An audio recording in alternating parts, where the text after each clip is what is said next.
आज पुण्यातील राजगुरुनगर शहर बंदची हाक देण्यात आली आहे। राजगुरुनगरमधील 2 चिमुकल्यांवरील अत्याचार आणि हत्या प्रकरणात हा बंद पुकारण्यात आला आहे। 2 चिमुकलींवरील अत्याचार आणि हत्येच्या घटनेमुळे नागरिकांमध्ये संतापाची लाट आहे। विविध संघटनांकडून आज राजगुरुनगर बंदची हाक देण्यात आली आहे।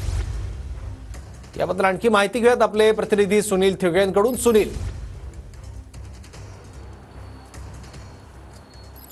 सौरव, ज्या पद्धतीने पाहिले की काल जी घटना घडली की 2 ज्या चिमुकल्या आहेत, खरं तर त्या चिमुकल्यांवरती अत्याचार करून त्या ठिकाणी खरं तर त्यांना ठार करण्यात आलं, अशी जी घटना घडली। याच घटनेमुळे काल संतप्त राजगुरुनगरकर असेल किंवा नातेवाईक असेल यांनी मात्र या ठिकाणी गेले 9 तास त्या ठिकाणी पोलीस स्टेशनसमोर ठिय्या आंदोलन केलेलं होतं।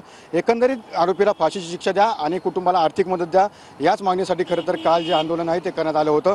आणि एकंदरीत मृतदेह ताब्यात घेण्यासाठी सुद्धा नातेवाईकांनी त्या ठिकाणी मज्जाव केलेला आपल्याला पाहायला मिळाला। मात्र प्रशासन असेल, पोलीस असेल यांच्या मदतीने खरं तर त्या ठिकाणी जे आंदोलक आहेत त्यांना शांत करण्यात आलं।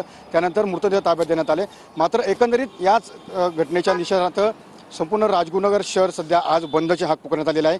विविध सामाजिक संस्था असतील, त्यासोबत नातेवाईक असतील, कुटुंब असेल आणि तो समाज असेल, यांच्याकडनं हा जो आहे तो बंद खरं तर पुकारण्यात येणार आहे।